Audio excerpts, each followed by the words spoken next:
So, alhamdulillah, as we continue to other aspects of justice, Allah subhanahu wa ta'ala demands that our scholars have pointed out areas where justice are part of our tradition. In the Surah Al-Ma'idah verse 8, Ya ayyuhallazina amanu kunu qawamin lillahi shuhada'a bil-qist. That people that have that verb comma there as qawamin, people who are establishers. Of course, he mentions here in the Arabic translation, "Oh, you who have believed, be persistently." So that interesting is the usage of that word. Qawam is the intensified active participle of the verb qama. Qawam, like nasar. So it means emphatically from Allah subhanahu wa ta'ala that people have to be consistent in declaring or witnessing, affirming equitableness.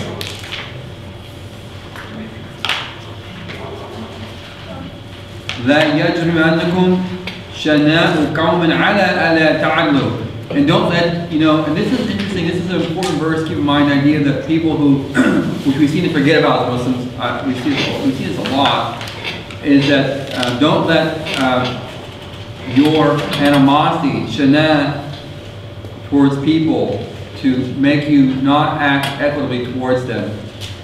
This is a really important concept for us to keep in mind. I'dilu, be equitable. Huwa aqrabu lit-taqwa. This is that which is closest to being a taqwa. And I'm going to turn it off. Let me take that. My wife probably wants this in a really important reason. Oh, I forgot to turn my phone off. Viber only. Let's see if she comes back.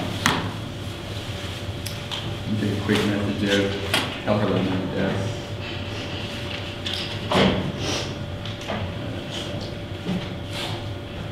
Wherever she is, fine.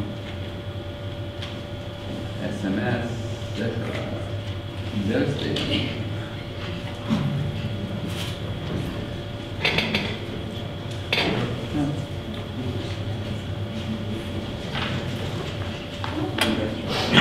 Okay. وَتَقْوَى إِنَّ اللَّهَ خَبِيرٌ بِمَا تَعْمَلُونَ, and have this taqwa.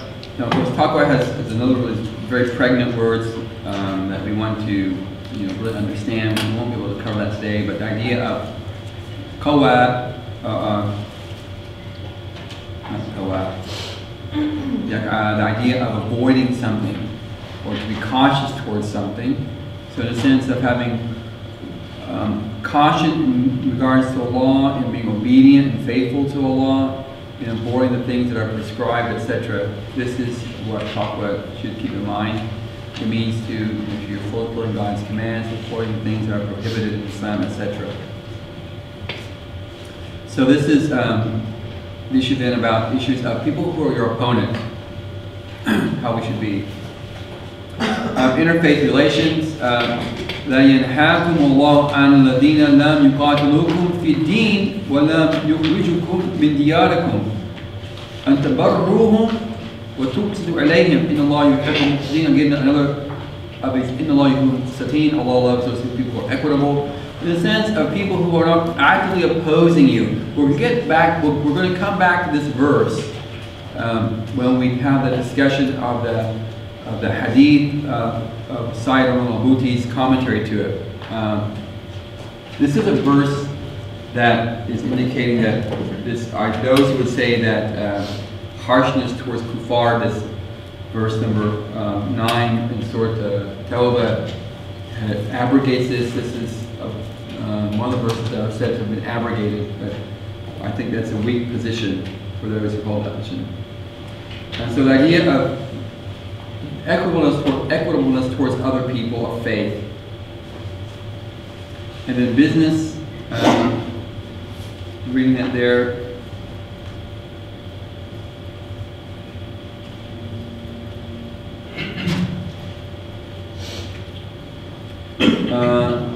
وَلَا تَتَمَنَّوْا ما فضل الله به بعضكم على بعض للرجال نصيب مما اكتسبوا وللنساء نصيب مما اكتسبنا واسألوا الله من فضله إن الله كان بكل شيء عليم. The idea of in issues of business transaction, idea of iktisab or acquisition, that there has to be, it's a shared thing between men and women. Men and women have what they, and now this could be one reading, issues of their amal and their accountability for God in that larger metaphysical concept, acquisition, or in a sense, as been applied by legal theorists and commentators on issues of concept of equitableness by Muslim scholars is a verse that can be used to talk about economic and business equality among people, both men and women. Now from that then, we get into, after talking about, that was my sort of brief discussion on justice. So I think, and now if you really want more, you can get this book by Hashmi and read it. It's not a very large book, and it's a nice basic introduction on this idea that you want to take it and further reading. But as for equality, or musawa in Arabic, the idea of being equal, musawi, we're speaking here on the idea of where we talk here about, so what I have here is type, we're talking about constitutional equality, idea of a constitutional structuring of equitableness. So we're talking about equality. So there are four types where, for example, the U.S. Constitution wants us to have equality before the law, before courts of justice, employment opportunities and welfare, and general duties, obligations, taxation, military. Well, does Islam offer also this type of issues that we would call constitutional equity, where the Constitution, let's say in the United States, wants us to have this type of equality before the law? So on the right there under text then, it's not a text from the U.S. Constitution, but a text in reference to the Quran or hadith that allow us then to understand, or tradition, our tradition, that will give us that we have an equivalence of understanding, or we can have that understanding, and it will not be inappropriate in an Islamic understanding of equivalence or musawiyat. So the Prophet said, "O people, if I have flogged anyone wrongly, let him retaliate here and now. And if I have insulted anyone, let him reciprocate. If I have taken anyone's property, let him claim it and take it from me. Let no one fear any rancor on my part, for that would not be becoming of me. Be aware that the one who takes back his right from me is most dear to me, for I wish to meet my Lord with a clear conscience." So when the Prophet is speaking to the people, this is before he passes away, the idea that he's the lawgiver. I mean, in the sense that he's, we use the concept of shari in the Islamic tradition. The shari is a lawgiver. Of course, God is the lawgiver. No, don't misunderstand me. Some Muslims even have a problem with the Prophet being called a shari. But in classical legal works, a shari is understood, the lawgiver, as Allah and His Messenger. And leaving it at that, the Prophet ﷺ here then is speaking to us about, he as the lawgiver, come to me and take your right, whoever you may be. This is a teaching of his for us to understand that each person should have equality before the law. In this case, it's emphasized the Prophet himself. He will before you perish because they did not punish an old man among them if he committed theft, but enforce the punishment only on the weak. By God, if Muhammad's daughter Fatima committed theft, I shall not hesitate to cut off her hand. A well-known tradition, but from this our jurists understand that there is to be no discrimination between those of high position in society as not. Now this idea of social stratification is accepted by in Islam, and one area where you would know that to be the case is issues of marriage, about a girl, a man who wants to marry a woman, make sure that he is of her status, for example. The idea of stratification of status, to think that Islam is some kind of communist, egalitarian thing, is not Islam, by the way. And you may have that idea, the Prophet said the believers are like the tooth of a comb, but that's not necessarily a real teaching in a sense of neutral type of egalitarianism in Islam, because the Prophet, for example, he spoke of those who participated at Badr, for example, of having a preference over other Sahaba. That they would never do any wrong. You know, their mistakes are forgiven. They had a status. If you take the hadith, for example, that the Imam in Quraysh, that the leaders are from the Quraysh, that's placing the Quraysh in a leadership position. Now, all scholars question the authority of that tradition and even its authenticity. But if you are citing that, for example, that would be one in that understanding. So, when the Prophet spoke, you know, we have this sort of like, you know, I'm just a Muslim. I like it. I'm just a Muslim. You know, it's like, you know, I'm just a Muslim. I'm not an American Muslim. I'm just a Muslim. Sort of like idea that goes like you sort of like you don't hyphenate yourself in a way, or you don't qualify yourself. I'm just a Muslim. Well, that's a nice thing to say, and I'm sure that you really believe that. But you are. None of us are just a Muslim. I am a Muslim, and I can be qualified as an American Muslim. The Prophet said, "I am Hashimi. I am of the Banu Hashim." He described himself as being from Banu Hashim.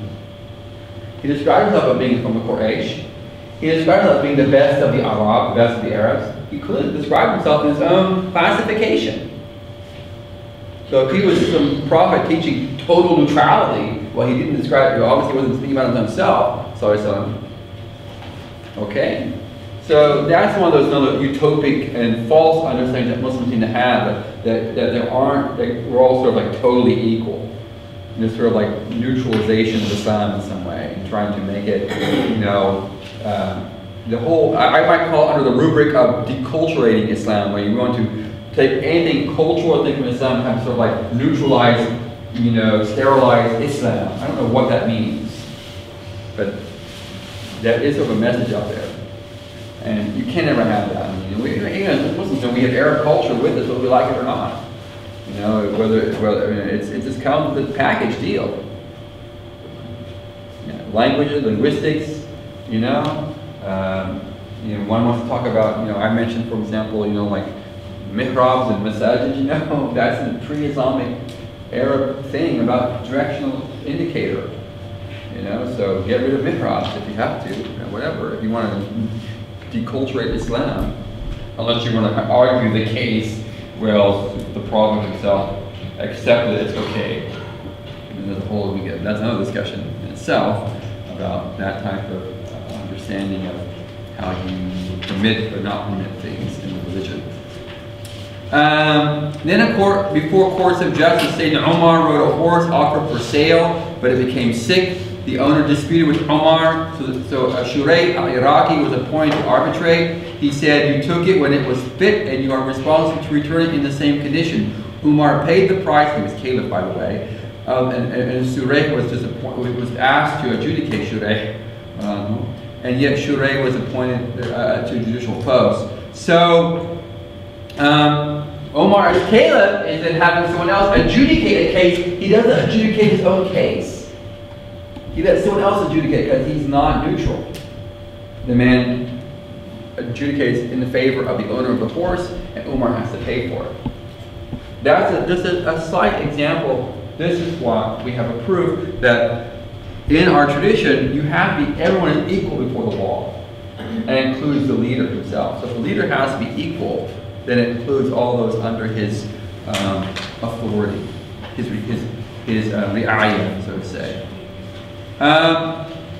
Before a judge, the judge is under the duty to treat litigants equally, both in regard to the application of the basic principles of justice and in conduct of trials, such as the matter of seating and manner, which I mentioned, for example, dress. And so this is Majalla article verse 1799 in the Majalla. So when I didn't quote from, but in the Majalla, we showed you, this text right here. It's not in this book, because this only goes to so many of them. But I think it's the end when it deals with issues of judgments and judges and sitting in judgment. It has this as a maxim, as a legal principle, that judges have to be treating people equally when they judge them.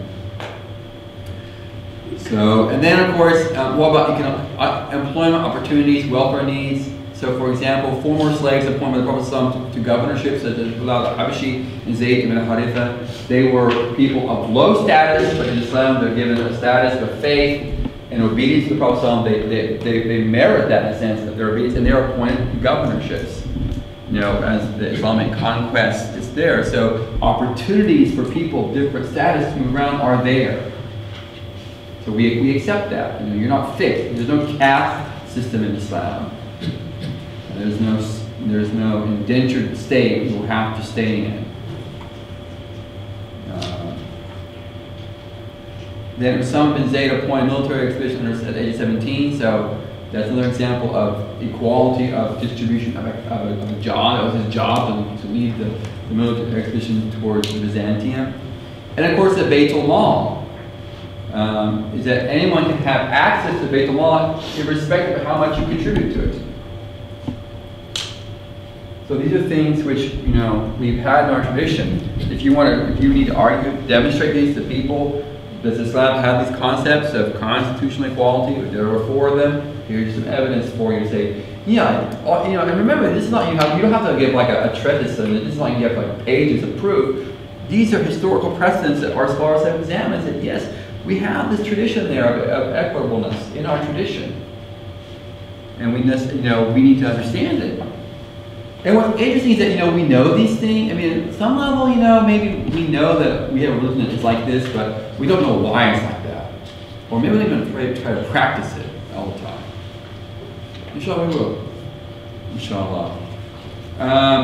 General duties, obligations, taxation, military. So we have here then the issue of zakat, who has to take it.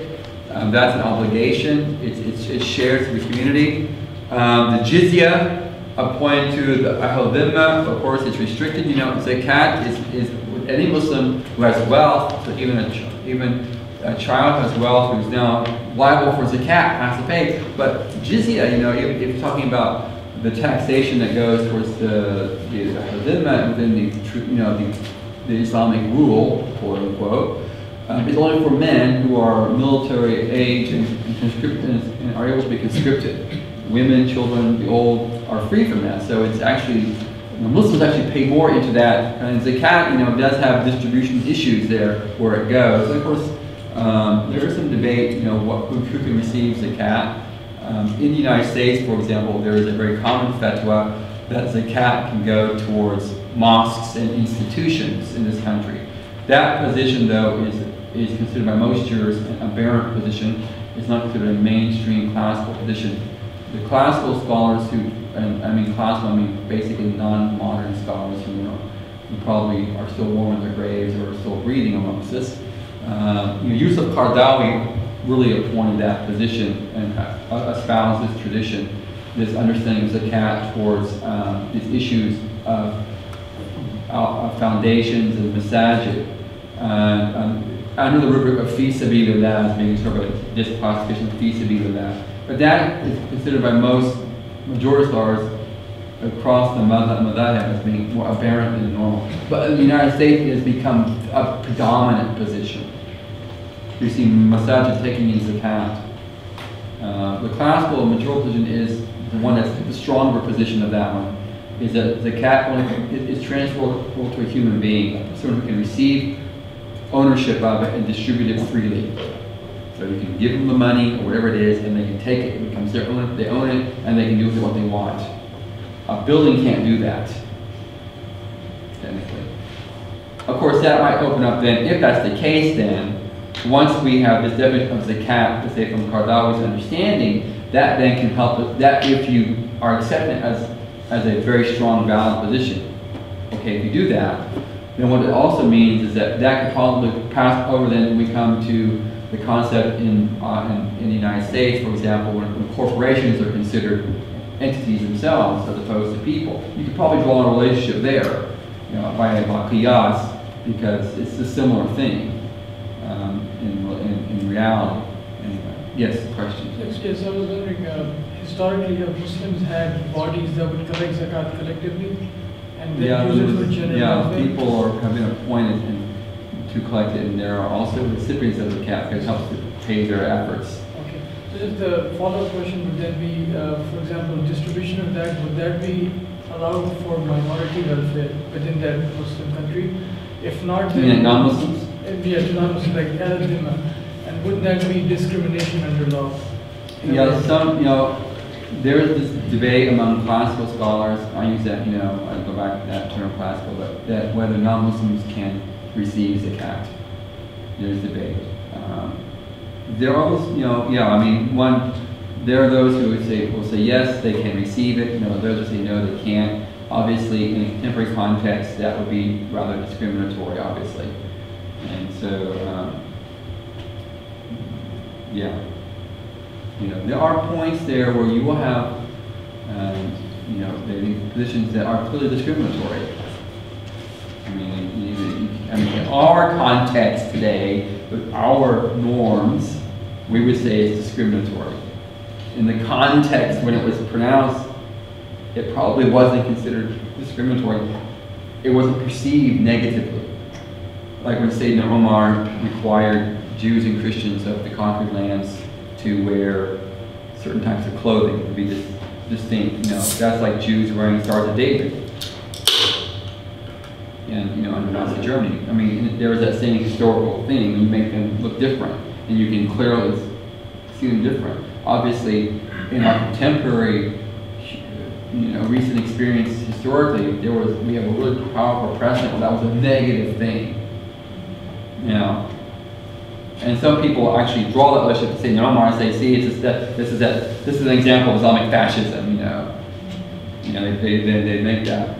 But in the time when Omar was alive, it was pretty common in all around the world, where place you go, you would have seen this type of qualifying people in different ways. So in their mindset, even his righteous mindset, there was nothing inherently wrong in that.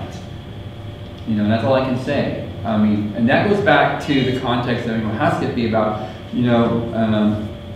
we have to really remember in our times that they are contextualized events and pronouncements and activities in their time, in the people's frame of mind. And we as Muslims exalt and raise up that first generation, and of course they are better than we are in many ways. But I always remind people, before, and you've heard me say this, but I'll say it again. Remember that when we can talk about the Prophet's companions, and they are better than we are, and I don't believe that I'm as Imam Rabbani said, I'm no better than the dust on the nose of the horse of Muawiyah, the Prophet. I'm not better than that dust on that horse's nose. Okay, so I don't, but understand also, it's that community which received verses about adultery and the backbiting. There were backbiting companions. There were adulterous companions. They were falling into those things that people fall into. The companions knew about brotherhood, but still Sayyidina Aisha in a hawza with a group of people shooting arrows to Sayyidina Umar.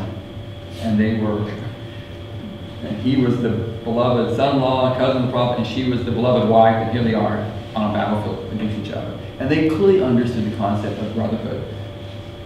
She was a knowledgeable woman. You could take religion from her. He was the gate of knowledge, and here they were. We don't talk about that. That was their ijtihad and their thing. The reality is, they were people in conflict, even though they were both intimately associated with a living Prophet. So go figure. Let's not let's see things what they are. This is not to just sort of neutralize their prominence and their fadail, but it's not to also just we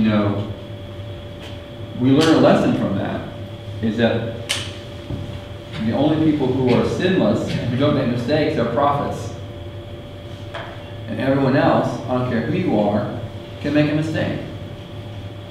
And that's it. But some mistakes by some are small things that are great, and some things are so great that we don't see them as great anymore. That's an discussion. Sheikh, I have a question. About the Baitul Mal. So what was the main source of funding for the Baitul Mal? And was it like you know how we have Federal Reserve or something? Was it something similar? Well, most, in our history, Beit Mal, as when it probably was more substantively a real thing, was right. Yeah, I mean, when it really was mostly from what? Because of what? It was conquest that filled the coffers. I mean, if there ever was a conquest government, it would have been the Umayyads. They were a society built upon conquest. They got their wealth from conquest. They weren't mostly farmers and businessmen. They may have had them, but the empire took wealth from conquest. And traditionally, the Ottoman Empire, much of its wealth was built on what? Conquest and taxation. And that's why you find interesting legal tax codes when it comes to the Ottomans. They were very good at finding things to tax, to support.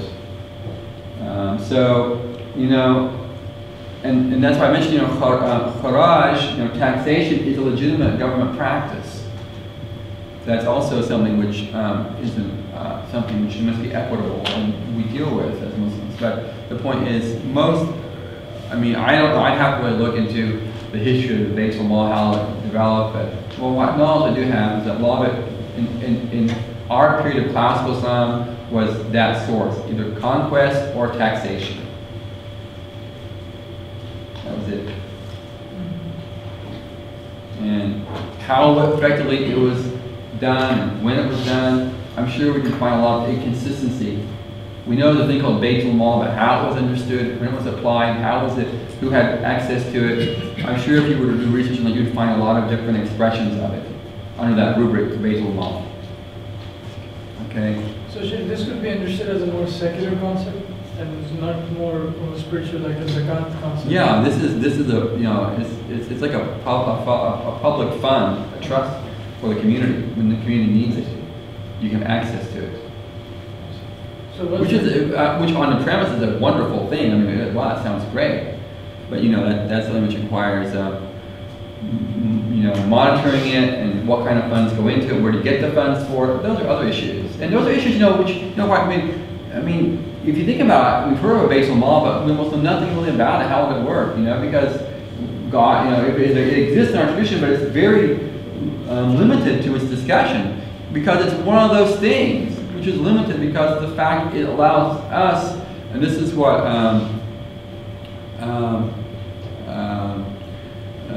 Ibn Ashur mentions, in his Maqasid al-Sharia, is that I think I'm bringing it up. I don't know if I'm going to talk about it yet, but there is a preponderance of details when it comes to ibadat in our tradition. There is not a preponderance of issues of mu'amalat, details, when it comes to business transactions, things like that. There's a lot more, there's a scarcity of details, because those things are much more fluid in cultural context. Ibadat are very fixed. We pray, every generation basically prays the same. But every generation may not have the same sources of income and businesses. Those things are very fluid. So it is the Lord's wisdom in Allah and His Messenger not to be so specific, because if Allah was very specific, like you believe, all you can sell is dates, then all any Muslim could sell would all be date dealers.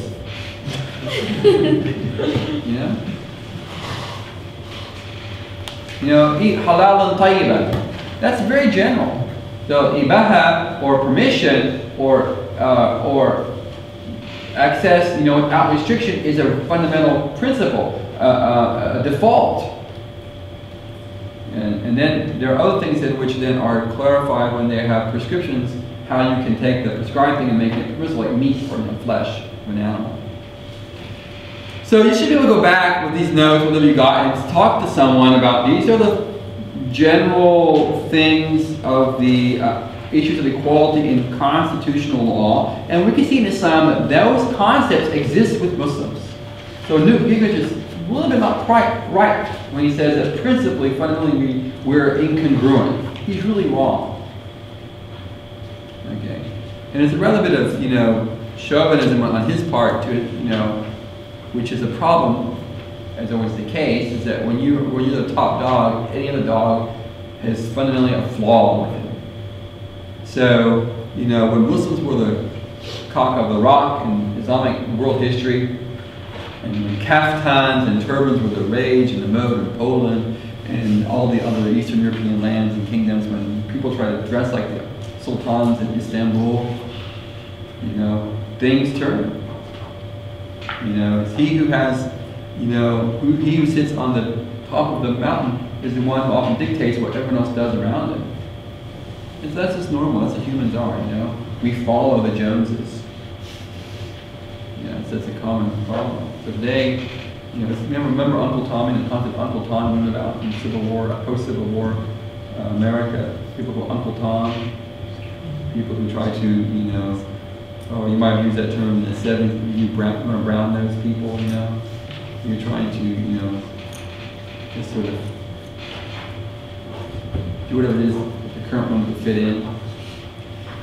Okay, from there we get to objectives, the maqasid of Sharia. The maqasid are very important. Now, let's go back here to maqasid.